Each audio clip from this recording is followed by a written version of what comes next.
Welcome to my और dear students. Lecture 4 में हमें बात करना है सेट्स के बारे में। सेट्स में हम लोग पढ़ चुके हैं बहुत सारी चीज़ों के बारे में, जैसे कि रिप्रेजेंटेशंस ऑफ सेट्स के बारे में, सेट्स को डिफाइन किए हैं। ओके, कुछ फाइनाइट और इनफाइनाइट सेट्स के बारे में मैंने पढ़ चुका है। ओके, आज मुझे जो पढ़ना है टॉपिक वो है इक्वल सेट्स। जैसे कि नाम से ही पता चल रहा है कि यहाँ पे इक्वलिटी का कुछ कंसेप्ट है। तो यहाँ पे कहता क्या है कि सपोज दैट हमारे पास एक टेक करते हैं सेट, दो सेट्स है, इसमें एक सेट है 1 2 और 3। उसी तरीके से बी एक सेट हमारे पास है 3 1 2। तो दोनों में क्या देख रहे हैं कि एलिमेंट जो है, नंबर ऑफ एलिमेंट भी सेम है और एग्जैक्टली एलिमेंट भी सेम है। तो यहाँ पे हम लोग कह सकते हैं कि ए सेट जो है बी का इक्वल सेट कहलाएगा। ओके, या बी सेट जो है ए का इक्वल सेट कहलाएगा। So we can say that कि two sets A and B are set to be equal if they have the exactly the same element. Okay, so यहाँ पे define करते हैं two sets A and B are said to be equal if they have exactly same element. Okay, two sets को हम लोग क्या बोलेंगे यहाँ पे, इक्वल बोलेंगे if they have the exactly the same element. आप देख सकते हो ए और बी में भले ही ऑर्डर वो चेंज किया हुआ है बी का एक एक कंपेयर में, बट दोनों का जो नंबर ऑफ एलिमेंट है वो भी सेम है और एग्जैक्टली दोनों सेम है। ओके, सो हम लोग का यहाँ के इक्वल सेट कंप्लीट हो गया है। और अब मैं आपको बता देना चाहता हूँ कि यहाँ तक आप अगर चाहो तो एनसीईआरटी का जो एक्सरसाइज है 1.2 आप कंप्लीट खुद से कर सकते हो, क्योंकि मैंने 1.2 तक जितने भी थ्योरिकल पार्ट है सेट्स में वो मैं कंप्लीट कर चुका हूँ एग्जांपल के साथ। ओके, अब हम लोग बात करेंगे सबसेट के बारे में। ओके, सबसेट्स के बारे में बात करने के पहले मैं एक एग्जांपल देके समझाना चाहता हूँ कि सबसेट कहते किसको है, सबसेट का मीनिंग क्या है। तो सबसेट कहता क्या है कि अगर हमारे पास कोई सेट्स है एक कोई हमारे पास सेट्स है, उसका एलिमेंट है 2 3 एंड 4। ओके, और बी हमारे पास एक और सेट्स है जिसका एलिमेंट है 2 3 4 एंड 5। सो यहाँ पे हम कहेंगे कि ए जो है is called the subset of B. Okay, क्यों? क्योंकि ए का सारा एलिमेंट बी में शामिल है। तो इस केस में हम लोग क्या कहेंगे कि ए जो है बी का सबसेट है।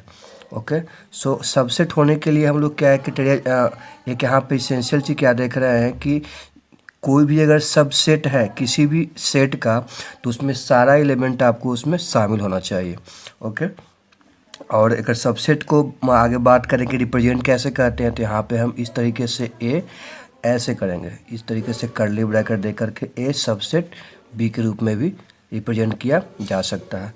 और सेम अगर बी का भी सारा एलिमेंट अगर सेम होगा तो बी भी सबसेट ए का कहलाएगा।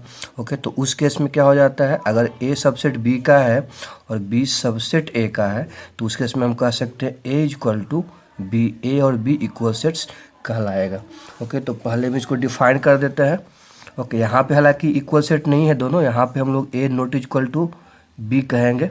ओके, बस यहाँ पे ए जो है सबसेट ऑफ बी कहलाएगा। तो पहले डिफाइन करेंगे हम लोग, ए set A is called as subset of B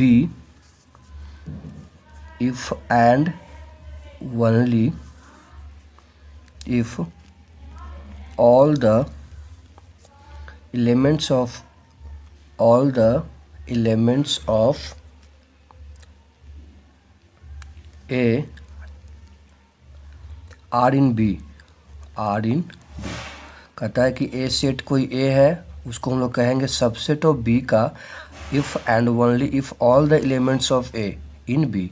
अगर वो क्या हो, ए का सारा एलिमेंट जो है बी में अगर शामिल हो तो वहाँ पे लोग क्या कहेंगे, ए सबसेट ऑफ बी कहेंगे। ओके, सो यहाँ पे क्वेश्चन आता ये है कि अगर इस दोनों को अगर हम देखें तो ए जो है सबसेट ऑफ बी कहलाता है, यानी कि ए का सारा एलिमेंट बी में शामिल है। तो उस केस में बी को भी हम लोग यहाँ पे नाम देंगे, B is also called superset of A. B is also called superset of superset of A, superset of A. Okay, and and अगर यहाँ पे बात करें कि ए तो सबसेट है ही, ए को अदर वे में और भी एक नाम दिया जाता है, ए को प्रॉपर सेट भी कहेंगे। अगर ए जो है सबसेट बी का है तो ए इज एल्सो कॉल्ड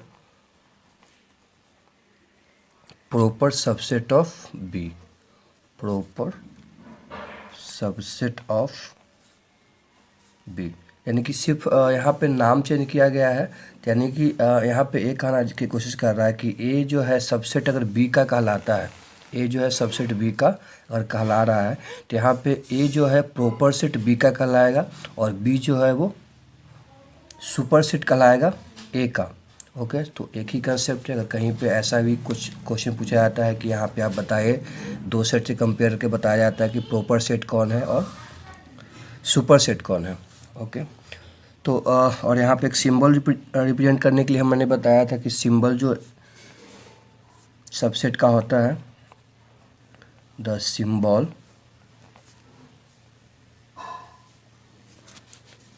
ये स्टैंड्स करता है,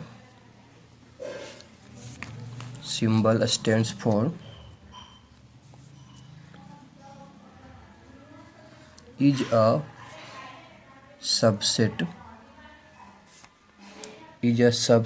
ऑफ, बोलिए हम लोग क्या कहेंगे, जैसे कि जो सिंबल था यहाँ पे हम लोग देख सकते हो कि ए जो है is A subset of B, यानी ये सिंबल जो है आपका, ये सिंबल है वो क्या बताता है, इसको रीड क्या करेंगे, is A subset of B. Okay, so यहाँ पे हम लोग और अदर वे में अगर ए भी कह सकते हैं, और इज कंटेंट, इसको अदर वे में भी कह सकते हैं, इज कंटेंट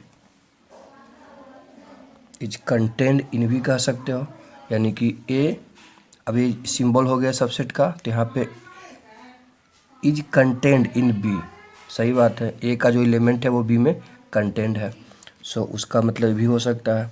ओके, और कुछ अदर वे में कोई बुक में डिफाइन किया हुआ है तो मैं उसको भी थोड़ा सा फोकस करता हूँ कि क्या कहता है, यानी कि न्यू डिफिनीशन के अकॉर्डिंग अगर बात किया जाए, कि एक फॉर न्यू डिफिनीशन की अगर अकॉर्डिंग बात किया जाए सबसेट के लिए ही, तो एक सिंबल होता है इस तरीके से, ऐसे, इसका मतलब भी हम जानेंगे इसका मीनिंग क्या होता है। इसका मीनिंग हम लोग होता है इम्प्लाइज, इसका मीनिंग क्या होता है, इम्प्लाइज। ये जो हम लोग का सिंबल है इसका मतलब होता है इम्प्लाइज। तो इस सिंबल को यूज करके हम लोग सबसेट को अलग तरीके से भी डिफाइन करना पॉसिबल है। कैसे डिफाइन करना पॉसिबल है, जैसे कि ए अगर सबसेट है बी का, तो इफ़ ऑब्वियसली बात है एक कोई एलिमेंट होगा जो ए का होगा। ओके, तो इसको क्या कहेंगे, इम्प्लाइज ए जो है एलिमेंट बी का भी सबसेट होगा। यहाँ पे हम लोग क्या पढ़ेंगे, यहाँ पे अगर इस चीज़ को देखा जाए कि A subset of B if A element है। ओके, इसको हम लोग इम्प्लाइज ए भी जो क्या होगा बी का एलिमेंट होगा। ओके, सो हम लोग इसको रीड कैसे करेंगे कि A is A subset of B, A is A subset of B if, okay, a is an element of A implies that, इसका मतलब क्या होता है, implies that a is also an element of B. Okay, so अगर यहाँ पे new definition के अनुसार अगर हम यहाँ पे डिफाइन किया जाए, so we using the symbol, इस सिंबल को यूज करके क्या डिफाइन करेंगे, इसका मतलब होता है implies. Okay,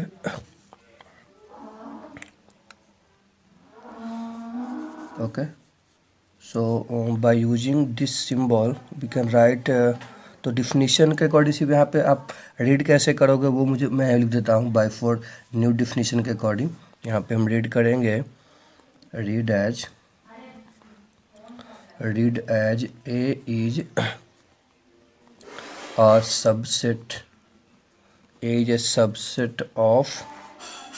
subset of B if A is an element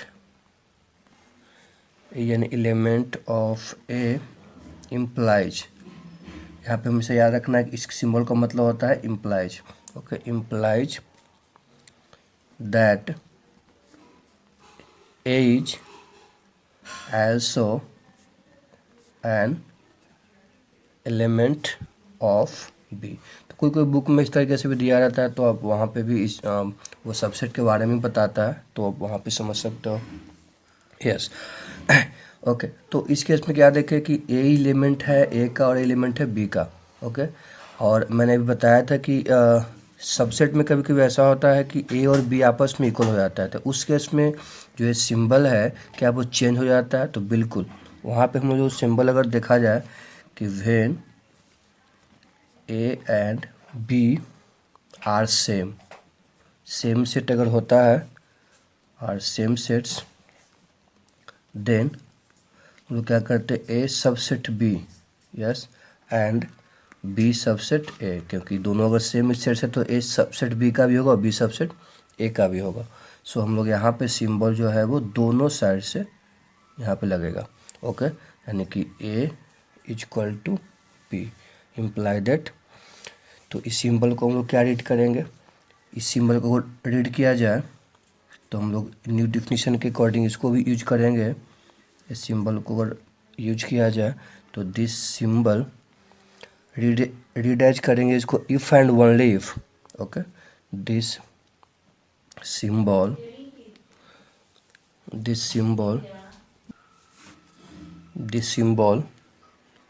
read as if and only if. Okay, यानी कि ये जो सिंबल है जिस केस में अगर सेट दो आपस में इक्वल होगा तो हम रीड करेंगे if and only if. Okay, और इस केस में क्या होगा जब ए बी का इक्वल नहीं होगा, सिर्फ ए जो है सबसेट बी का होगा, तो वहाँ पे इम्प्लाइज के द्वारा हम रीड आउट करेंगे. ओके, जैसे मैंने यहाँ पे लिख चुका हूँ. ओके, सो या ब्रीफली में हम लोग ऐसे करते हैं. ब्रीफली अगर देखा जाए हम लोग का ब्रीफली, तो we can read as briefly written as if. Okay, briefly कैसे लिख सकते हैं, इफ़ के द्वारा भी हम लोग सिंपली रिप्रेजेंट कर सकते हैं. Okay, so now we can move on the subset का कुछ अलग कुछ पॉइंट भी है जो हम लोग यहाँ पे बातें करेंगे अभी. जैसे एक पॉइंट यहाँ पे बताता है कि जितने भी सेट्स है, ठीक है, क्या वो खुद का सबसेट हो सकता है इटसेल्फ. और कोई हमसे कहे कि ए हमारा कोई एलिमेंट है 1 2 3. ओके, तो क्या खुद का सबसेट हो सकता है. ठीक है, अब क्वेश्चन आता है कि सबसेट खुद का कोई भी सबसेट कैसे होता है, उसके लिए क्राइटेरिया क्या होना चाहिए. तो उसका सारा एलिमेंट उसमें अगर शामिल हो, तो यहाँ भी देख सकते हो कि ए का सारा एलिमेंट ए में शामिल है. तो वी कैन से दैट कि every set is a subset of itself. We can say that every set is a subset of it. Okay, so every set is a subset of itself. उसी तरीके से next topic कर बात करें. इसमें next topic नहीं, subset का important point कुछ और बात किया जाए. सो हमने पीछे पढ़ा था इम्पिटी सेट्स के बारे में. तो क्वेश्चन यहाँ पे आता है क्या इम्पिटी सेट्स भी एवरी सेट्स का सबसेट हो सकता है. सो इम्पिटी मतलब क्या, कुछ नहीं, मतलब उसमें कुछ भी नहीं. तो कोई भी अगर सेट्स की बात करें इसमें इम्पिटी भी कुछ न, मतलब है. यहाँ पे कह सकते हो कि every sets like empty set is a subset of every set. Okay, so every empty set का मतलब 5 कुछ नहीं. तो सही बात है कि कोई भी एलिमेंट कंपेयर कर रहे हैं तो उसमें होगा हर एक एवरी सेट्स में इम्पिटी सेट्स अवेलेबल रहता है. ओके, इज अ उसका सबसेट हो सकता है is a subset of every sets. Okay, so empty set is a subset of every sets. Okay, next अगर इम्पोर्टेंट पॉइंट की अगर बात किया जाए कि जो 5 जो है